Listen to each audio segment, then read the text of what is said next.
Where are you? Over here? Oh, you're over here. Oh, hey, how's it going? Hey.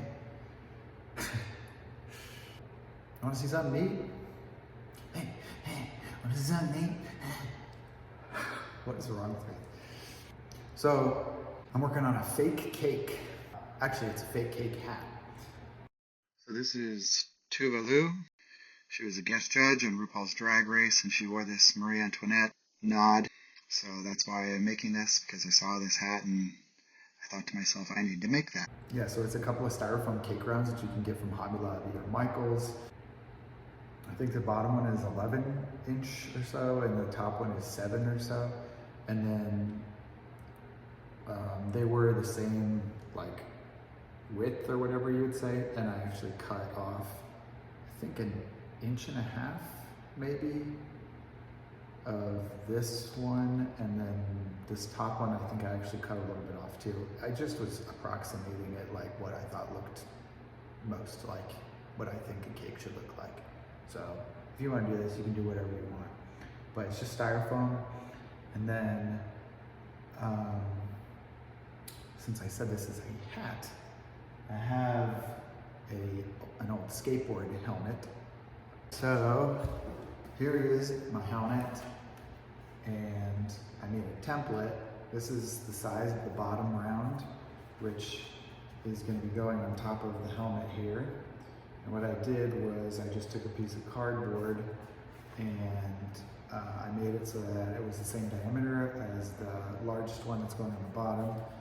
And then I kind of just cut a little bit out of the cardboard in the middle. I checked it on the helmet, and then I just kept kind of going and checking it until I felt like this piece of cardboard sat down on top of the helmet enough that I felt like, one, it was like structurally on there, and two, it looked good. But you also have to make sure that you leave enough here that this part doesn't get weak. So just keeping all those things in mind, you just make a template so that it kind of fits. And then I took this template and I put it on the bottom of this bottom tier, and then you have to carve out the styrofoam. So if you've never worked with foam before, foam, it doesn't cut as easy as I thought it would. And I'm sure people who have worked with foam before know this, and they're like, duh, you're dumb. But I've never worked with it before. So the best thing to use is something hot. Typically you use this thing called like a hot knife or a foam knife or whatever, and it's like a thin wire that heats up, and then you can just slice through the foam. So I didn't have one of those, and so I was like, what can I do? And the options were buy one. A cheap one is like 20 or 30 bucks. Like a nice one, Ryobi makes one that's like $100, which is a lot and not what I wanted to spend. Some people, if you have a soldering gun, you can make a little loop of wire and then you can carve out what you want. And then the last one, I don't remember where I saw this. I saw this on YouTube somewhere, but I don't remember how I found it. But basically you can just take a coat hanger and heat it up, and then, you know, for that brief little bit that the coat hanger is hot enough, you can carve out the styrofoam, because you don't want to just put a hole in it. You don't want a knife tool either. You want like kind of like a hook shape, something that you can carve out, because you're trying to like make it so that this can sit down on top. So you're trying to like scoop out like a melon baller foam. And so, funny story, you know, I ordered the Ryobi one because I was like, well, I'm going to use this in the future. I have other projects with foam I'm going to use. And it said it includes a holing tip, which everywhere I looked, this was what this part that I needed was called. It's called a holing tip. Well, first of all, I had this whole problem with delivery where I had to like walk 20 minutes basically to get to the delivery. That's like an aside. Anyway, when I get it open, it didn't have a holing tip. It had a holing tip to put a hole in it. It's like, you can do that with anything, so I don't know, whatever. So I returned that, and I was like, well, good, because I just wanted to try the coat hanger one because it's free and I wanted to see if it would work. So that's what I did. So I got a candle, I had one of those ones with like the wooden wicks. I don't know, it feels like it's more broad. It, it has more flame surface area because instead of just like a little wick like this, it's like this, so you have more heat, more fire. So I thought that would work better. I don't know, maybe it did, maybe it didn't. But and then I took my coat hanger and I heated it up, and I would carve out a little, and then I'd heat it up, and then I'd carve out a little. If you do this, it's obviously very toxic. Maybe it's not obvious, but it's very toxic, like burning styrofoam, and obviously you don't want to do this a lot either. I'm sure it's not good for the environment, but I was just carving out a little bit of styrofoam, like, I don't know, whatever.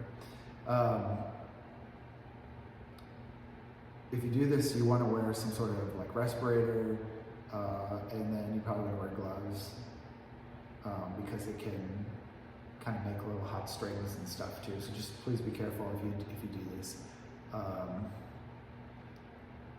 It's obviously not like the safest way or whatever, but it worked for me. I was able to cut it out. It cut out just fine. It basically perfectly matched, this shape. It sat down as much as I needed it to. Kind of before I did it too, I put the template on and I just kind of like eyeballed like this distance here, like from here to here, like how deep I had to go. And so I just kind of like, again, I just carved a little and checked it, carved a little and checked it. And I got it like right where it needed to be. So then when I had that, then in order to put the two foam pieces together, I used these bamboo skewers. And I basically just found the center of both of them, lined, put a skewer through that, and then took that apart again, and then I put kind of in a pattern, equidistant, I think like 6 around the center, and then I kind of used that one that I already put through the center to like line those up, and then I gently pressed the top down with the 6 projecting sharp point down, so that it left little tiny holes in the bottom one. Then I pulled it apart again, and then I accentuated the holes more. Then I cut the skewers, because I don't need the whole length. I just made them, I don't know, whatever I thought was sufficient, like half of the length or something, I can't remember, but just so that they were uniform. Then I actually pushed them together, so it was all the way down. Some of the skewers were sticking through the bottom one into that area I carved out, so I just pushed those back through a little deeper into the top one. Ideally I would have showed all this, but I didn't decide to start vlogging until a couple days ago. And then as you can see, there is something on this. It doesn't look like styrofoam, so what I've been using is this DAP Fast and Final. I was looking for one that was called like Paint Patch, but it's all the same. It's all lightweight spackling. What I read, this is maybe more appropriate for what I'm trying to do, and it's been working fine. It's been like in maybe high 30s overnight and 50s during the day. So I let this sit for like 3 days to fully dry. I also have this like little test patch that I made here, this purple, because I want to put some color on there, and I was trying to figure out how I could do it, and I was thinking I could mix acrylic paint in with the spackle, but I don't have any acrylic paint. What I do have is food gel, like food coloring, and so I checked and I just kind of like mixed some in, just approximated. I didn't measure it out at all. I just put some spackle in, I put some food gel in and mixed it up, got a color. And then I used a Ziploc bag. I cut the little corner off and squeezed a little bit on here. And again, like in 3 days, it turned hard. So it seems like that's gonna work. So today, after all of this blithering, I am going to put a little bit more spackle on to cover up, well, maybe you'll see. I'm either gonna put white on to cover up these areas. There's a couple areas on here that some marker that I used is kind of showing through, or I'll just cover it up with the colored frosting. Yeah, and so once I get this part done and that's dry, I'm gonna fix it to the helmet. Hopefully I'll tape that part, but if I don't, I'm either gonna use hot glue or Velcro. And then I may look for some little like flowers or decorations or something to put on this so that it looks more like a cake. And then I will have a cake hat, just like everyone, just like we all want so badly. I'll finally have one. Okay. All right, here's my ingredients. Let's do this. I think I'm just gonna go for it. I'm not gonna do any more white. I'm just gonna put pink on.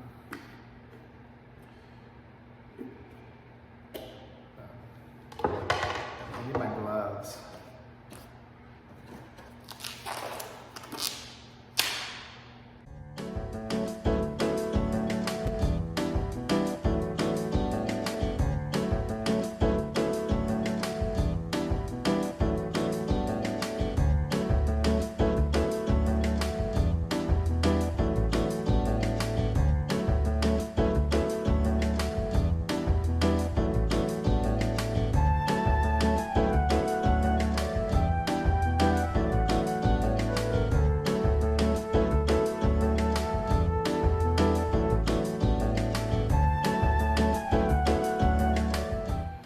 See this at all? Probably not. See?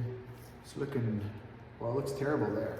Look at that. That looks good. Whoa. That, I obviously need to stir the side more.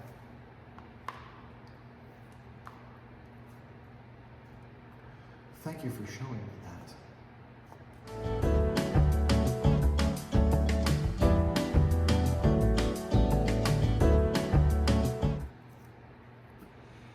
All right, mixing it up, mixing it up. This is really boring. You know what, actually, it's boring for you, but I don't mind it. This is fine. Let's have a conversation about mindfulness.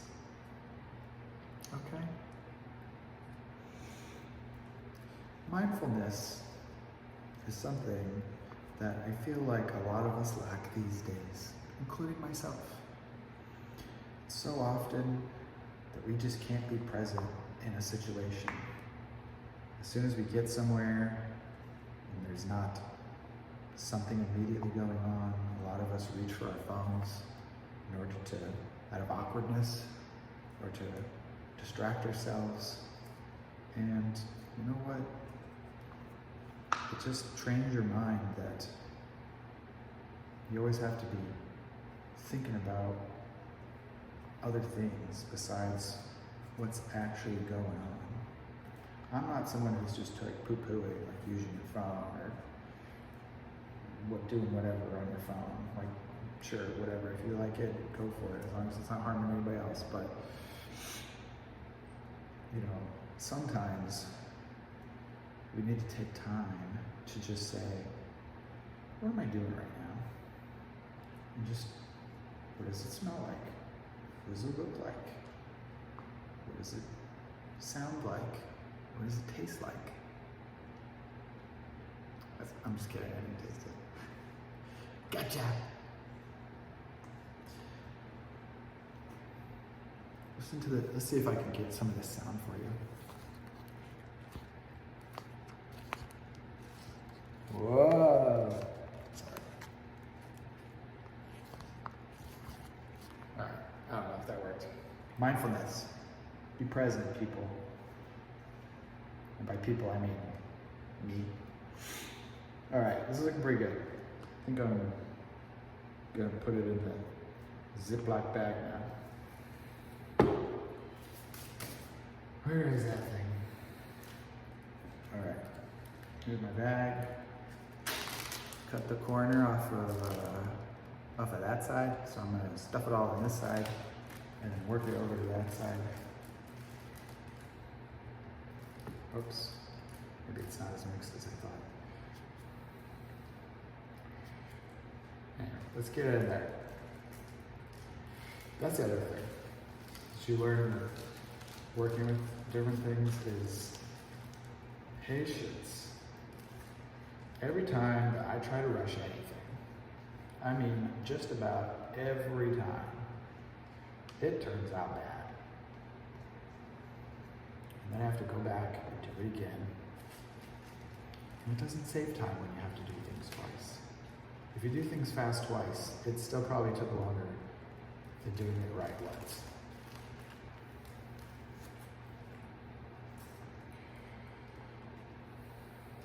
Plus, you know, when I make things, it's not just about the end result. The making part's fun too. So why rush through it?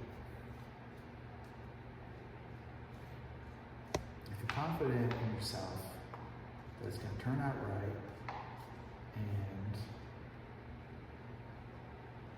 you know, when I do these projects, it's not even about, a lot of times, the end result for me. It's just about practicing, building up skill, and just having fun doing it. And when it's about that, you don't feel as much need to rush. So, try not to rush. Alright, I'm just a sage of advice, I guess. Does that make sense? A sage? Is a sage a noun? I need to have sage advice. I don't know. I'm just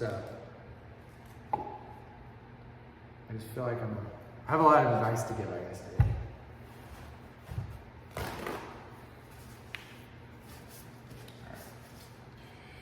Let me kind of clean this up so I can close it. Kind of made a mess.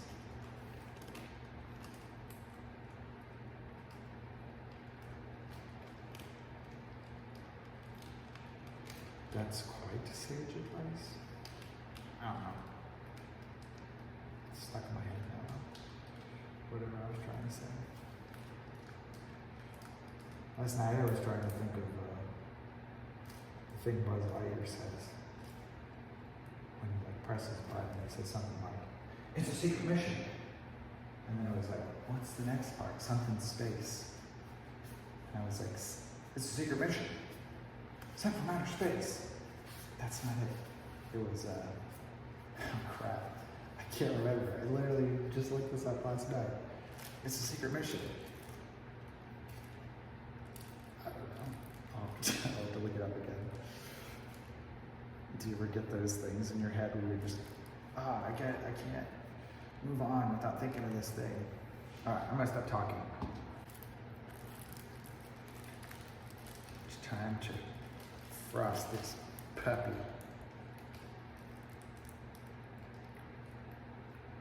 Sounds like a line in an 80s movie.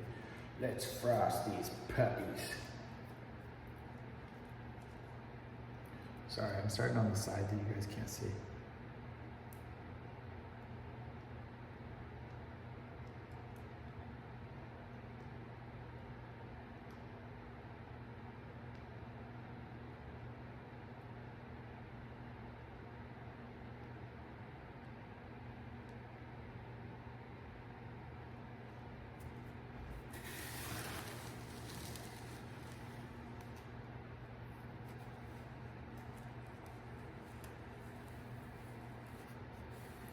I have it on this piece of cardboard so I can just spin it as you see. Also, would have been, ideally I would have had like a Lazy Susan, and I probably will get one in the future just for purposes of like doing projects and stuff. I should add, you know, I'm not a baker or nothing either. So I'm just doing the best I can with this. I'll put one on the bottom here. Try not to get it too much on the cardboard though, because I'm obviously going to be picking this thing up off the cardboard ultimately. What was that? Is that important? Guys, pick that up for me, would you?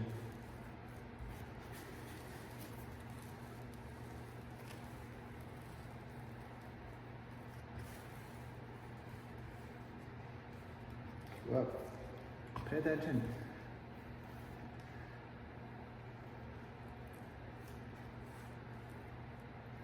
Shoot.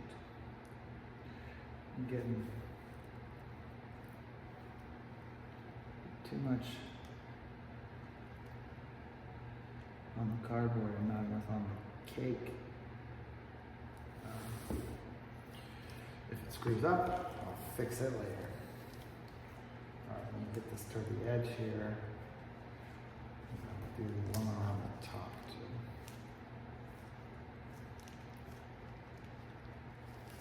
I probably have enough, but let's see how this goes.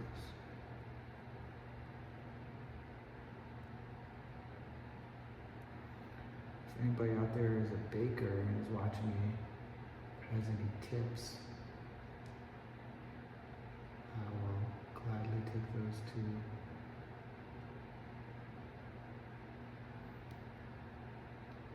It's not about trying baking. You know, baking is just another form of making stuff. You're just using the material of cake. Who doesn't like cake? Me, I don't like cake. I like pie better. Alright, I'm tempted to do more, but I kind of want to just stop because,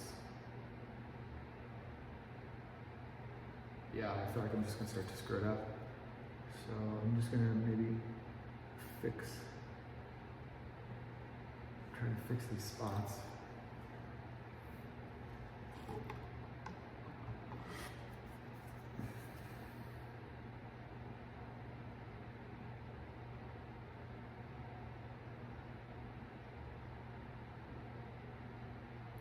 But that's mostly it. I guess that's all I have to say today.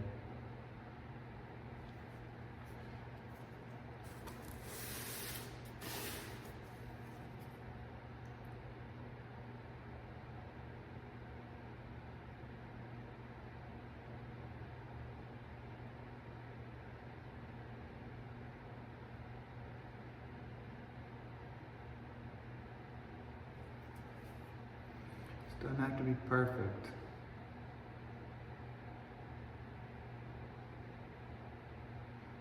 Just however good I want it to be is all.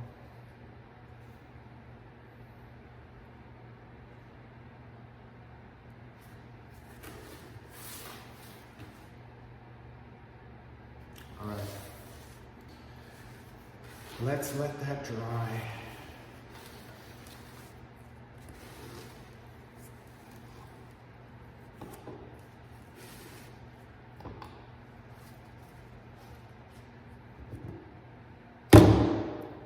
Had some fun, we had some laughs, but I think that's about all. Okay, bye.